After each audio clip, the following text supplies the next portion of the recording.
Item: SCP-1888. Code name: Terraforming Temple. Object Class: previously Keter. Safe. Special Containment Procedures. Due to the size and nature of SCP-1888, it is to be contained on site in Facility 1888, which was specially constructed for this purpose. Facility 1888 is surrounded by a 3-meter tall barbed wire electric fence, with automated sentry gun turrets spaced every 12 meters. Access to the facility must be approved by the site director or personnel with O5 clearance. All personnel serving at Facility 1888 must be replaced in 48-hour shifts, and only allowed to return after spending at least 48 hours outside of the affected zone. Instances of SCP-1888-1 may not be removed from SCP-1888 unless authorized by the site director. If any suspected instances of SCP-1888-1 are discovered outside of the structure, they are to be immediately returned to the interior of SCP-1888, and may only be removed again after 6 hours have passed. All flora and fauna in the affected area is to be immediately incinerated. A supply of napalm and ground salts is to be maintained at a nearby airfield to curb attempts by SCP-1888 to increase its area of effect. Description: SCP-1888 is an ancient limestone pyramid, built in the style of the redacted culture of South America. It is located at coordinates �°S�°W, within the nation of Peru. The height of the structure is 141 meters, and its total volume exceeds 2 million m3. Radiometric dating indicates its age as being in excess of years, significantly predating the arrival of humans in the Americas. The structure outwardly displays no anomalous properties. When encountered, it was overgrown with native flora since incinerated. An entrance is located at ground level on the north side. This leads to an interior corridor lined on both sides by 8 small rooms. After 7 meters, the corridor slopes downwards, opening into a large chamber which has been termed the treasure room. When a sapient being observes the inside of this room either personally or remotely, see Experiment Log 1888-3J. One or more instances of SCP-1888-1 will manifest. These entities will take the form of anything the observer considers to be valuable, leading to the natural inclination to obtain them. No mimetic or compulsory effects have been observed. SCP-1888-1 is always something that the subject is familiar with or has previously conceived of, and displays all of the properties of said entity. Instances of SCP-1888-1 will continue to be generated every time a new observer perceives the treasure room, until there is less than 3 m3 of free space. If SCP-1888-1 is inside of the pyramid at precisely 6 hours after it first appeared, it will disappear. This process is unobservable by all known recording equipment. If SCP-1888-1 is retained outside of the pyramid once 6 hours have passed, it will rapidly decay into a viscous black liquid designated SCP-1888-2. Due to the ephemeral nature of this substance, analysis has proven impossible. SCP-1888-2 will disappear if prevented from reaching any topsoil, rocks, or outdoor plants. If the liquid reaches the ground, it will be absorbed, leaving a faint black stain. Chemical analysis of soil samples affected by SCP-1888-2 reveals higher concentrations of acid,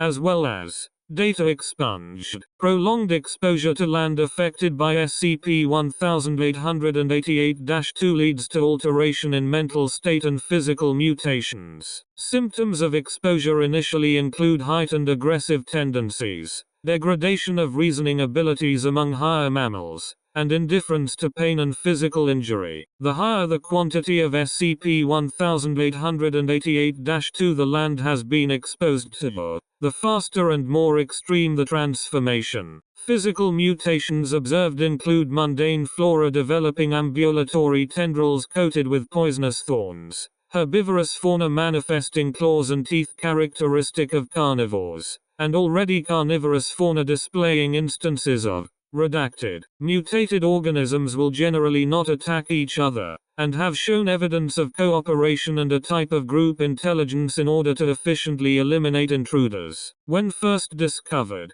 the infected area was approximately 3.4 kilometers in radius, but has since dropped to 3.35 kilometers after containment procedures were implemented to prevent the spread of SCP-1888-2. Projections indicate that if the land is not subjected to any more SCP-1888-2, the affected area will completely disappear by the year 20. Infected area is now approximately 3.6 kilometers in radius and slowly shrinking. See Incident Report 1888A. Discovery. Plus show data. The existence of SCP-1888 was first brought to the attention of the Foundation on 9. After investigating multiple reports of people and animals disappearing in the area, agents investigating the location established contact with the native, redacted, tribe living outside of the infected zone who, when questioned,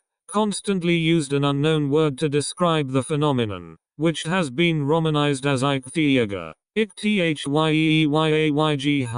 This word lacks any phonemic precedent in the language of the redacted tribe. Accounts given by individuals vary in details on what Ichthyiga exactly is. It has been used to refer to the infected area, the temple itself, a creature living inside of the temple, and the name of an underworld connected to Earth via the temple. Consistent throughout all accounts is the malicious nature of Ichthyiga and its connection to eschatological beliefs. Request to have SCP-1888 classified as a potential XK level hazard denied. We need more to go on than tribal mythology. Dr. Despite the warnings of the tribe, on 9, a 24-man expedition was sent into the area to attempt to reach SCP-1888. 6 hours after they departed, the following transmission was picked up from the team leader's mobile radio. Transmission log, Expedition 1888E1.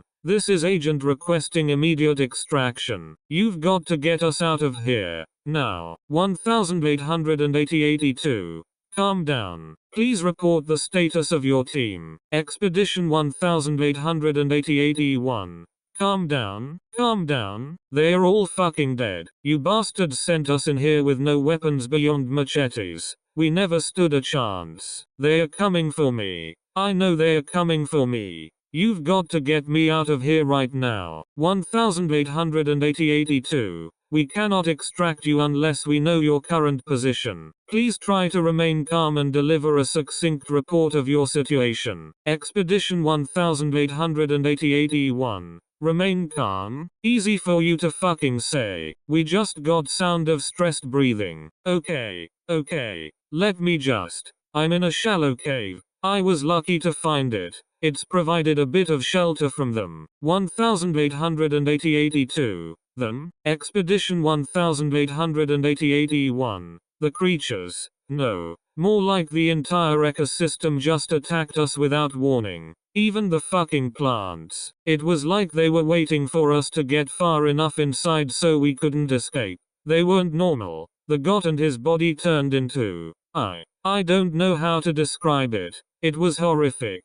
Sort of like. Redacted. And the natives here. They aren't human. They look human. At least from a distance. But they've got. Redacted. And when they touch you. Data expunged. Into the ground. Everything here is working together to kill us. I know that faint rustling sound. Oh god, they've found me. You've got to get me out of here now. Send task force. Armed with. They've sound of an animal scurrying across stone. Oh shit, it's two prolonged sounds of screaming. Decaying into sound of tearing flesh and animal vocalizations. resembling. Redacted. Transmission lost. After this incident, a small flight of Foundation helicopters were deployed to perform aerial napalm strikes on the affected area. One of the helicopters was destroyed by a swarm of birds and insects displaying traits, but the operation was successful, incinerating 87% of the native flora and fauna. Ground teams equipped with hazmat suits wore overclassed body armor as well as M16 assault rifles and flamethrowers were then dispatched to destroy all remaining instances of infected flora and fauna. Partial test log plus show log, cataloging various manifestations of SCP-1888-1. Subject: D67982. Male. Age 28. Convicted jewel thief. SCP-1888-1. HS 0.5 meters in length and 0.2 meters deep. Containing several hundred finely cut precious stones. Estimated value $9,570,000. Subject: D66712. Female. Age 77. Former art collector. SCP-1888-1. A painting of an elderly man. Signed by Leonardo da Vinci. Examination of the artifact before it decayed resulted in a date contemporary with da Vinci's work, and visual records of the artifact submitted to multiple art experts revealed no signs of forgery. No such da Vinci painting is known to exist. Subject: D67778. Male. Age 55. Former investment banker. SCP-1888-1. A large suitcase containing $10 million USD in $100 denominations. The serial numbers of all of the bills were successfully cross-referenced with actual bills produced by the United States Mint, although some appeared to be duplicates of bills already in circulation. Subject: Dr. Male. Age 48. PhD in nuclear physics. SCP-1888-1. A miniature cold fusion reactor. Attempts to disassemble the artifact for analysis off-site resulted in it immediately decaying into SCP-1888-2. Subject: D66992. Female. Age 19. Known to have been obsessed with collecting miniatures. SCP-1888-1. A 12 cm tall solid platinum model of the character from the television show. Redacted. Subject: Dr. Male. Age 29. Formerly assigned to the research team experimenting on SCP-1888-1. Data expunged. Cataloging the effects of exposure to SCP-1888-2 infected ground. Subject: 1 Tulipagis. Procedure: Subject was transplanted into a small pot containing soil infected with SCP-1888-2. Result: Subject displayed no change within the first 72 hours. Samples taken after the 72-hour mark revealed a significantly more rigid and durable stem, leaf, and root structure. At 100 hours, thorns were observed to grow on the stem, leaves, and flowers. Human tissue pierced by these thorns resulted in inflammation and pain similar to the bite of Paraponera clavata, although no permanent damage was incurred. After 120 hours, exposure to the poison in the thorns proved fatal for 90% of mammalian test subjects, including D-class personnel. At 154 hours, subject displayed rapid plant movement, its leaves being able to extend into tendril-like forms and attempt to attack any non-infected fauna. At this point subject was terminated. Subject: Male Rattus norvegicus. Procedure: Contained in a terrarium coated with soil infected with SCP-1888-2. Regularly provided with food and water. Result: Subject displayed no change within the first 48 hours. After the 48-hour mark, subjected displayed heightened aggressive tendencies. At 60 hours, subject would attack any non-infected fauna without regard for its own safety. Subject began displaying physical mutations around the 100-hour mark, including sharper teeth, a razor-like edge on its tail, larger and sharper claws, and increased strength and agility. At this point, the terrarium was reinforced with carbon steel alloy to maintain containment. At 148 hours, the subject breached containment via the use of a type of acid expelled from the nostrils. Analysis of the substance indicated presence of redacted. Subject was terminated before it could cause any casualties. Subject D66010, male, age 49. Procedure: contained in a cell built on site,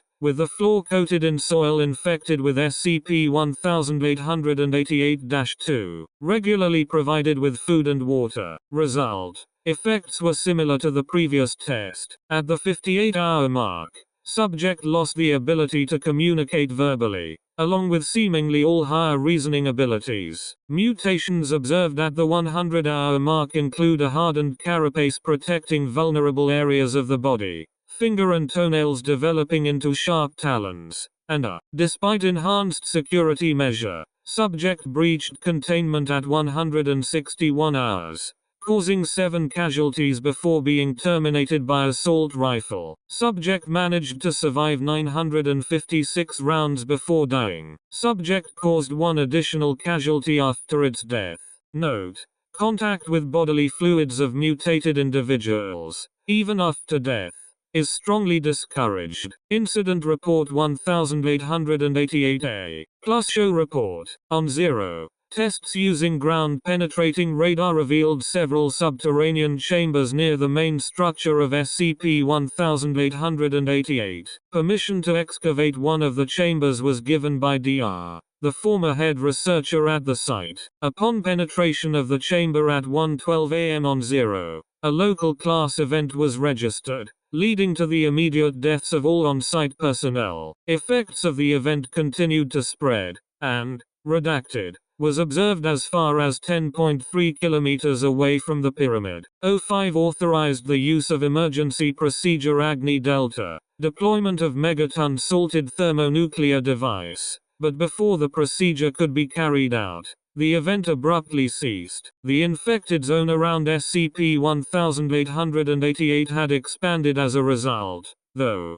and further extermination procedures were employed in order to contain the new extent of the area. All humans that had been caught in the affected area became hysterical, constantly shouting the word Eichtheiger, until returning to normal approximately 48 hours afterwards. The only memories subjects retained of this period were the word Eichtheiger and an intense fear of SCP-1888. These effects lessened upon application of Class A amnestics. All further requests for excavation on or around Facility 1888 are hereby denied. Dr. Considering the affected area is slowly shrinking, this thing shouldn't cause too much of a problem as long as we don't take any more of the treasure outside the pyramid or try digging again. Requesting permission to change classification to safe. Dr. Approved. 05.